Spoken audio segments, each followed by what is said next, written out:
ফিরোজপুর বনে অনেক পশু পাখির বসবাস ছিল। ওই বনের পশু পাখিরা খুবই স্বাধীনভাবে চলাফেরা করত। কিন্তু হঠাৎই ওই বনে এক মিচকে শিয়াল আর বাঘের আবির্ভাব হয়। আরে নানার বেটা মামু, এতদিন পর তোমার সাথে আমার দেখা। তা নানার বেটা মামু, তোমার এই চকরা বকরা গায়ে এত রক্ত লেগে আছে কেন? কাকে মার্ডার করে এলে, নাকি নিজেই রামদোলাই খেয়ে এসেছো? আর তোর এই বদ অভ্যাসটা গেল না রে। এত কথা কেন বলিস তুই? মার্ডার করতে পারি আর কোথায়, নিজেই তো মার্ডার হওয়ার হাত থেকে বেঁচে এসেছি।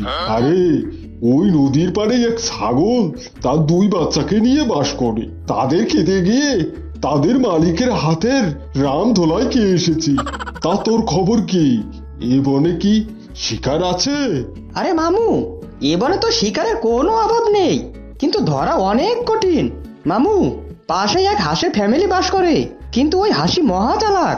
অনেকবার তার সাথে মিল লাগিয়েও তাকে আর তার ছানাদের খেতে পারিনি।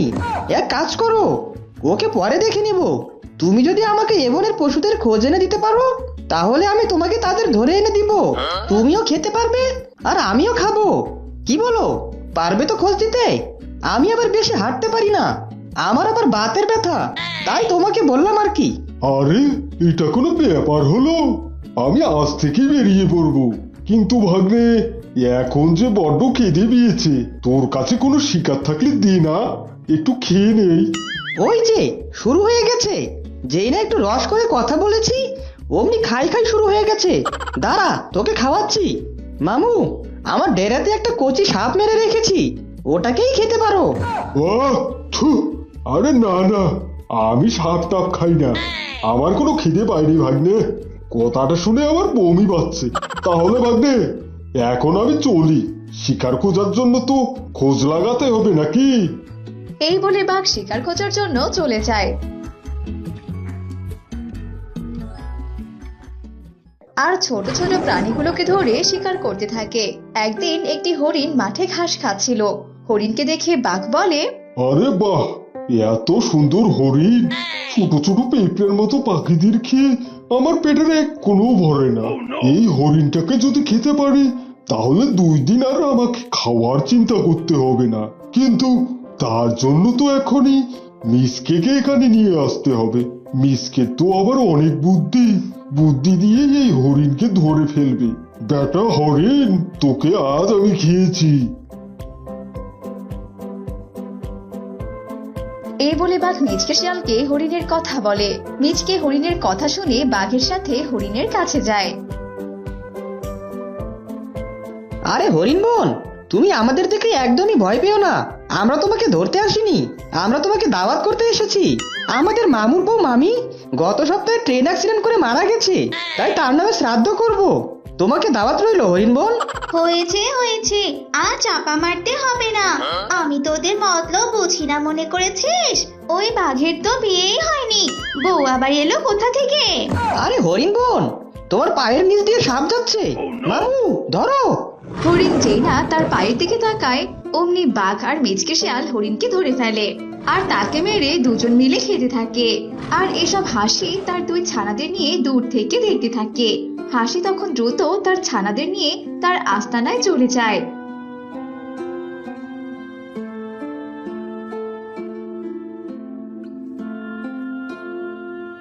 আর ছানাদের বলে, শোনো শোনো ছানারা শোনো, এই মিচকে শিয়াল আমাদের উপর অনেকদিন থেকে নজর রেখেছে, এখন আবার বাঘকে তার খারাপ কাজের জন্য অ্যাড করে নিয়েছে। আমাদের খুব সাবধানে থাকতে হবে। শোনো শোনো, আমি নদী থেকে তোমাদের জন্য মাছ আনতে যাচ্ছি। তোমরা আমি না আসা অব্দি একদম গুহা থেকে বের হবে না, বুঝতে পেরেছো? আচ্ছা আচ্ছা ঠিক আছে মামুনি, তুমি ফিরে না আসা পর্যন্ত আমরা 2 বোন একদম গুহা থেকে বের হব না। কিন্তু মামুনি, ওই শিয়াল আর বাঘের কাছ থেকে তুমিও দূরে থেকো। তুমি তো কত জায়গায় খাবার খুঁজতে যাও, তাই তুমিও সাবধানে থেকো মামুনি। এই বলে হাসির ছানা দুটো গুহার ভেতরে চলে যায়।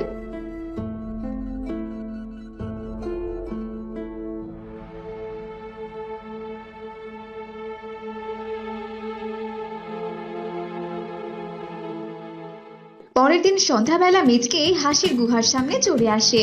ও হাসি তুমি কি যে রূপসী, মন চাই ময়না পাখির মতো বুকের পিঞ্জরে পুষি। ও হাসি, ওরে হাসি, কতদিন তোর পিছনে পিছনে ঘুরবো, তোকে কি কোনোদিনও আমার পেটের ভিতর ভরাতে পারবো না? সুইট হাসি আমার, চারিদিকে তো বেশ অন্ধকার, লুকিয়ে একটু হাসিকে দেখে আসি, বলা তো যায় না, খাওয়ার চান্সটা পেতেও পারি। এই বলে মিচকে শিয়াল চুপি চুপি হাসির গুহায় প্রবেশ করে। হাসি তার দুই ছানাকে নিয়ে ঘুমিয়েছিল। হাসির পাশে একটা কলসি রাখা ছিল। হঠাৎ মিচকের পা লেগে কলসিটি মাটিতে পড়ে যায়, আর তখনই হাসির ঘুম ভেঙে যায়। কে কে? আরে আরে, এই তো দেখছি মিচকে, তুই কিনা আবারও এসেছিস আমার এখানে। ছানারা, ধারালো ছুরিটা নিয়ে আয় তো। আজ তো এর লেজ কেটে আমি পথের কুকুরকে খাওয়াবো। তোকে আমি অনেকবার ছাড় দিয়েছি, আর দেব না। তোর অত্যাচারে বনের সব ছোট্ট প্রাণীরা স্বাধীনভাবে চলাফেরা করতে পারে না, এমনকি রাতের বেলা শান্তি মতো ঘুমাতেও পারে না। হাসির মুখে এমন কথা শুনে মিচকে শিয়াল ভীষণ ভয় পেয়ে যায়, আর সেখান থেকে পালিয়ে যায়। এভাবে কেটে যায় বেশ কিছুদিন।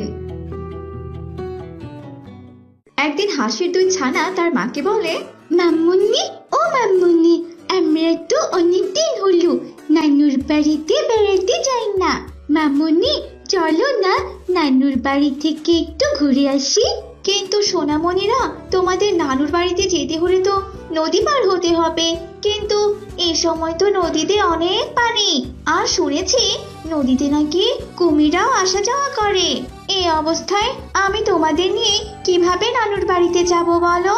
মাম্মুন্নি, তুমি কুমিরকে নিয়ে একদম ভয় পেও না, কুমির তো আমাদের বন্ধু হয়। তুমি নদীর পাড়ে গেলে সেটা বুঝতে পারবে। হাসি তার ছানাদের কথা কিছুতেই ফেলতে পারলো না, তাই সে ওদের কথা মতো তাদেরকে নিয়ে নদীর পাড়ে যায়। আর ওই পথ দিয়ে যাচ্ছিল মিচকে শিয়াল। মিচকে তাদের সবাইকে একসাথে দেখে মনে মনে বলে, আরে বাহ, আজ এদের সামনে আমাকে ভালো রূপ ধারণ করতে হবে, আর যে করেই হোক এই দুই ছানা আর সুইট হাসিকে খেতেই হবে। এই বলে মিচকে শিয়াল তাদের সামনে যায়। হাসি মিচকে শিয়ালকে দেখে ভীষণ রেগে যায়, আর বলতে থাকে, কি ব্যাপার মিচকে, তুই কেনা আবারও এসেছিস আমার ছানাদের খেতে? আরে না না হাসি, তুমি আমাকে ভুল বুঝো না, আমি তো তোমার কাছে ক্ষমা চাইতে এসেছি। তুমি আমাকে শত্রু না ভেবে বন্ধু ভাবতে পারো। আমি কথা দিচ্ছি, আমি তোমাদের কোনো ক্ষতি করব না, আমাকে বিশ্বাস করতে পারো। হাসিও মিচকের মধুর কথাগুলোকে বিশ্বাস করে নেয়, আর বলে, আচ্ছা আচ্ছা, ঠিক আছে।